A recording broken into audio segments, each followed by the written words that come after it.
Hey friends, so welcome to my playlist on multiple integration. So today we will be discussing about substitution in multiple integration.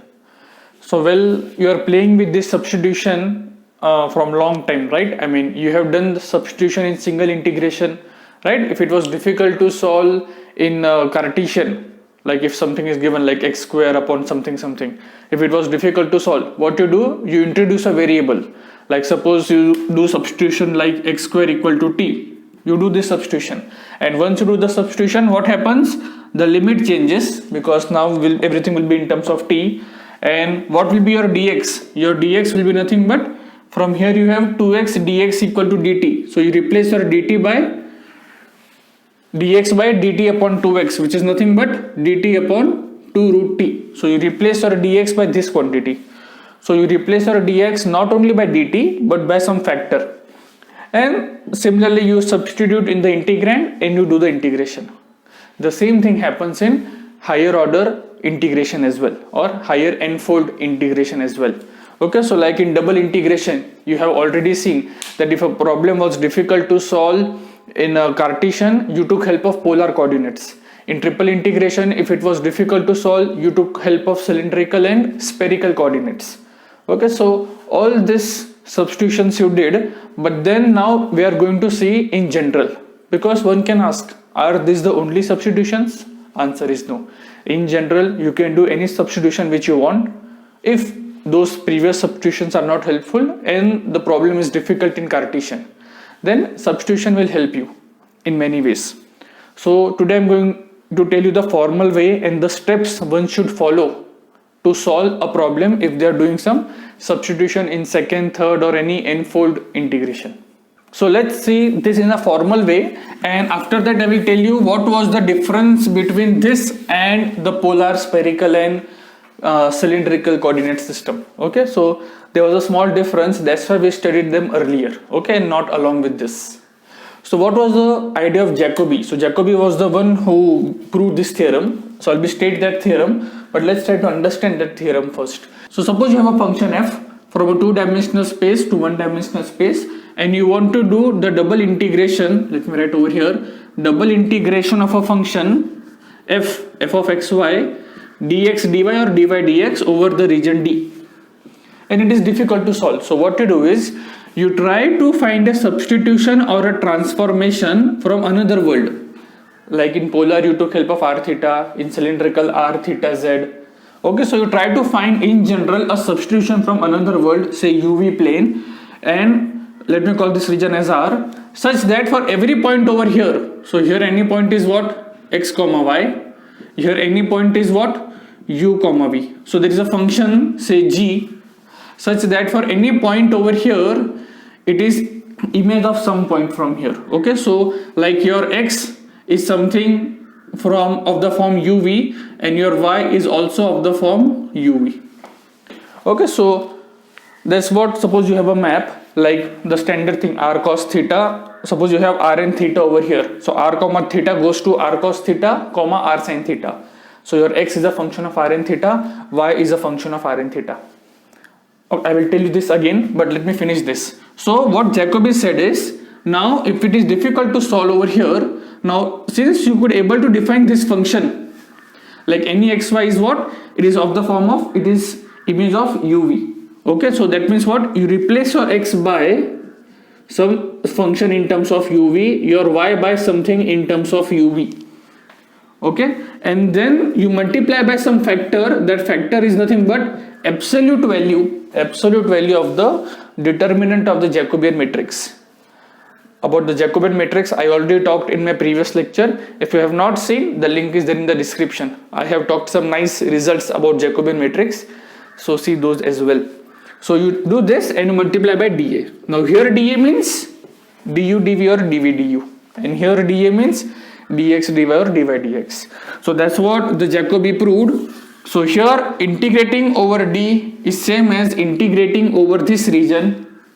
You do the substitution, multiply by the factor, and whatever you get the answer, that is equal to this answer. Okay, so that's what the idea of Jacobi was. So going from here to here is same as you go from here to here. That means you have this kind of composition. If you know the notion of composition, you can relate the things more easily. If you don't know, doesn't matter. You have to simply do the substitution, multiply by the factor and integrate over this region. That's what the Jacobi said. Now let me explain you this with the help of the polar coordinates and you will see the difference. So now in polar, suppose you want to solve an integral whose region is, suppose this arc of a circle. Suppose this is arc of a circle of radius 2, x square plus y square equal to less equal 4, and inside this, okay, in the first quadrant. Here you have real number, you have a function f. And suppose you wanted to solve this integral, so integration of f of xy dA over the region D. This is our region D. So many times, as we have seen earlier as well, whenever you see curve or circle in double, you always prefer polar coordinates, right? So what to do is, and what is the transformation if you recall? The transformation is, so instead of u and v, I am writing r and theta. So what was the transformation if you recall? Any x comma y, so you replace your x by r cos theta, you replace your y by r sin theta. That means if you observe, your x is nothing but a function of r theta, your y is nothing but a function of r theta. That's what I wrote earlier, right? X is some g of u comma v, h is some function of u comma v. Here I am using r theta because in polar you used r theta. Okay, now to find the limits of r and theta, did you ever plotted the region in r theta plane? No. From here itself you said, okay, theta is 0 to pi by 2, r is 0 to 2. So if I take r from 0 to 2 and theta from 0 to pi by 2, r is 0 to 2, theta is 0 to pi by 2. So what you get? You get this rectangle. And what is this point? 2 comma pi by 2. This is what your point is. Now you take any point, say 0, 0. When r is 0, theta is 0. So this point under this map will go to 0, 0. Where your 2 comma 0 will go? Theta is 0, distance is 2 units. So 2 comma 0 will go to 2 comma 0. Where will 2 comma pi by 2? So at pi by 2 this is 0, this is 2, so it will go to this point. You take any point over here, here my r is always 0, so it will go to 0, 0 only. So like this, any point over here is image of a point from a rectangle, this rectangle. And therefore by Jacobian theorem, which we saw earlier, to integrate over this is same as to integrate over this region R, f of wherever you x and y, wherever you have x and y, you replace your x by r cos theta, r sin theta, and that's what I wrote earlier, f of g of uv comma h of uv. Here we are using r and theta. What was the Jacobian? We found in our last lecture that the Jacobian for this transformation is r into dr d theta. Now you can ignore the mod because we always take r to be positive. So this is the formula for polar transformations. When I did a lecture on polar transformation, I told you that you assume that there is an r over here, and now today I am giving you the proof that how that r comes into picture because of the Jacobian theorem. Okay, so now the question is, what is the speciality about polar, spherical, cylindrical? Why you studied them separately? Because if you observe, you never drew the region in r theta plane.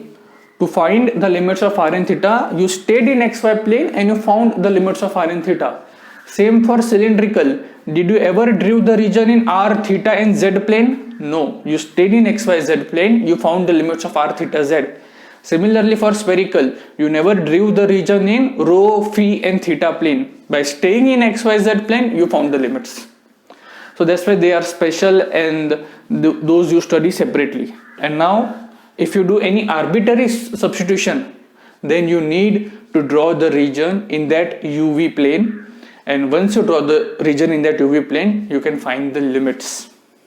Okay, so let me take an example so the concept will be more clear. But before taking the example, since it's a long example, let me tell you the steps that one should follow, and that will make your life little bit easier. Okay, so whenever you do a substitution, follow these steps, you will get the answer. So these are the steps that one should follow. I mean, not required, but just the suggestion. I mean, if you follow, things will be smooth. Okay, so what are the steps? So whenever you have a problem in double integration or triple or any n-fold integration, and if you see it's difficult to solve with either Cartesian, polar or cylindrical or spherical, what you do is, as usual, you first sketch the plane in xy plane. If it is a triple integration, xyz plane. Okay. Once you sketch the region, then you realize, okay, it is difficult to solve by looking at the region and by looking at the integrand. You try to choose a substitution. We will take an example and you will see how to choose. And one point is, the substitution need not be unique. I may choose some substitution, you may choose another, third person may choose some another substitution. But don't worry, at the end you get the same answer thanks to that Jacobian factor. Okay. Then you find your x and y in terms of u and v, because here you will call something to be u, something to be v. If you are in double, if you are in triple, something to be u, something to be v, something to be w. Okay. And then what you do is, you find xy in terms of u and v. In triple, you find xyz in terms of u, v, w. Once you have this, why do you need step 3? Because you need to find the Jacobian. This notation I talked in my previous lecture, so go through that lecture first. And then here what you do is, you take the help of the region and the step number 3 to find the equations in UV plane. And once you have the equations in UV plane, you sketch the region in UV plane. And once you have done with the sketching in UV plane, you find the limits for u and v. And once you have the limits for u and v, great, you can solve the problem. Okay, so now let's follow this step and try to understand one example. So okay, let's take this problem and let's try to solve this. Now once you see this example, okay, double integration, so Cartesian and polar, that's what the choices you have till now. Okay, integration, integrand is very bad, there is no x square, no y square, so obviously polar will not help you over here. So the next thing is, and Cartesian is also difficult, so obviously you think of a substitution. So what is the first thing you do? You first sketch the region in xy plane. So what is the region in xy plane over here? So your y is going from 1 to 2. Now what about x? Your x is nothing but 1 upon y. So what is your xy? xy is nothing but 1, and at the top it is living at y equal to x. So you draw this y equal to x line, and then you draw this hyperbola. Xy equal to 1 is a hyperbola and y equal to x is a line. Okay, so I think this will be my 1 and this will be 1, because y equal to x, right? And xy equal to 1. So this will be 1 comma 1, and my y is from 1 to 2. So yeah, this is the region you have. Will reversing the order help you? No. If you reverse the order, this will further split in 2 regions. So even reversing is not helping you, polar is not helping you, Cartesian in this order is already difficult, and that's why we prefer substitution. Okay, this was the first step. We are done with the first step. What is the second step? You need to choose a substitution. Okay, now what will you choose? Look at the integrand and you will get the answer. If there are not enough substitution in integrand, you try to go for the limits. Now here if you observe, what are the bad terms? Yeah, this is a bad term. Exponential is good, but this is again a bad term. So what you do is, you call root of y by x equal to u and root of xy equal to v. So once you do this, what you get? U into e raised to v. So integration of u is easy, integration of e raised to v is also easy. So that's why I am taking this as a substitution. Take out the bad elements, whichever you don't like. Okay, now once you have this, once again, as I told you, this need not be unique. You will say, okay, let me choose y by x equal to u and xy equal to v. Because you might feel, okay, root u is a good thing, e raised to root v is also a good thing. Indeed they are. But you can choose this substitution as well. So no restriction. Some will say, why u? Why not this as u? No problem. You take this as u, this as v. You will get the same answer. Okay, so substitution need not be unique. You can choose whatever substitution you want. Okay, the third point. What is the third point? You find x and y in terms of u and v. So from here you can see, what is your y? It is x into u square, and what is your xy is equal to v square. So from here, x, what is my y? It is x u square equal to v square. So x square u square equal to v square. Right? So what is your x square from here? It is v square upon u square. So therefore your x is what? V upon u. Okay, you got x equal to v upon u. You put over here. So therefore your y will be uv. Great. So you got x and y in terms of u and v. Now what was the fourth step? You find the Jacobian, which is dabba of xy upon dabba of uv. You find this Jacobian. That means x with respect to u, x with respect to v, y with respect to u, y with respect to v. And since I wanted to do x with respect to u, x with respect to v, all this thing, that's why the third step, you try to write x and y in terms of u and v, because you will need that in the fourth step. Now from here what you have, what is x with respect to u? X with respect to u is minus v upon u square. X with respect to u, v is 1 upon u, this is v, this is u, and if you try to solve this, minus v upon u, minus v upon u, minus 2v upon u. So what is the absolute value of Jacobian? Do not forget this absolute value. It is 2v upon u. So this is the absolute value. Good. So we got modulus of j. We have the substitution. So this part is done. Into mod j is done. Du dv is done. What is left is to find the limits for u and v. But to find the limits for u and v, first you should know the region. How does the region looks like in uv plane? So that's what our fifth step is. We take the help of this diagram and this substitution x and y to find the limits.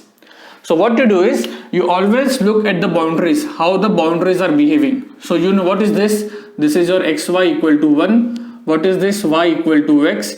And what is this? Y equal to 2. So you take these three equations, substitute the value of x and y over here, and you will get the equations in terms of u and v. Okay, so for that what I do is, I always suggest, okay, what was the Jacobian? Let me write here. Jacobian was 2v upon u. Okay, and what was our x? Our x was v upon u and our y was uv. We will be needing this, so I am writing it separately. Okay, now what I suggest is, you always draw the table for the fifth step. Okay, so I think this was the fifth step if I am not wrong. So what is the first thing here? Equations in terms of x and y, in terms of xy, and then you find the corresponding equations in terms of uv. Okay, so now what is the first equation? So the first equation, you take any one of it. Suppose say y equal to x. That was the line. So what is my y now? My y is uv, and what is my x? X is nothing but v upon u. So therefore what you get here? U square equal to 1, so u equal to 1. We're in the first quadrant. Okay, so and second thing, what was the second equation? Your y equal to 2. So your y equal to 2 means uv is equal to 2. That's the hyperbola we get. And what is the third thing? Xy equal to 1. So what is x? V upon u into uv is equal to 1. This implies v square equal to 1. This implies v equal to 1. So this is what we have. Okay, good. Now once we have this, can you draw the region in uv plane? Yes. So if you try to draw the region in uv plane, v is equal to 1, u is equal to 1, and uv equal to 2. So for uv equal to 2, okay, so let me draw over here. So let me erase this so that the diagram will be clear to you. So you had u equal to 1, v equal to 1. Okay, fine. So this was my u, this was my v, u equal to 1, v equal to 1. Now let me call this as 2, let me call this as 2. Now what you have uv equal to 2. So when my u is 2, v is 1. When my v is 2, v is 1. U is 1, right? So if you try to draw this hyperbola over here, this is what you have. So this is the region. This is my region R. So now we have the region. Good. What is left now? So therefore, double integration of this, let me call this as v, not writing here again. So v is equal to, by Jacobian theorem, integration of, what was this? This was over u, e raised to v into, what is the Jacobian? 2v upon u. And now which order you want to choose? Okay, suppose you draw the line parallel to v axis. So let me write dv du. Okay, and what are the limits for v? So v is starting from 1 and v is going by 2 by u, right? And what are the limits of u? U is going from 1 to 2. And now if you observe, this is nothing but uv, u get cancelled, 2 will come outside, v into e raised to v. Okay, now either you can apply the product rule, or what you can do is you can reverse the order, because here I don't want to apply product rule. Okay, so let's reverse the order. Let me call this as du and dv. So my v is again going from 1 to 2, but my u is going from where? U is starting from 1 and coming out from parabola. So this will be 2 upon v, right? So here it will be du dv. Now what are the, so if I have 2 times, here I have v and u, integration of v. For u, this is v e raised to v, and here 2 upon v minus 1. Okay, still I will need to apply product rule, so I couldn't escape. But anyways, so what is this? 2 times 2 e raised to v minus v e raised to v and dv. And as usual, I'm not going to solve this. You have to tell me what is the answer over here. Okay, so that's the first homework for you. You have to comment your answer for this question. Okay, so yeah, that's how you solve the problem. Now there are a couple of some more examples which I would like to share, but I think today, the lecture has been very big, so I will stop for today. In my next and the final session, I will take some 3-4 more examples. And if you understood today's lecture, do not forget to like, subscribe and share. Thank you.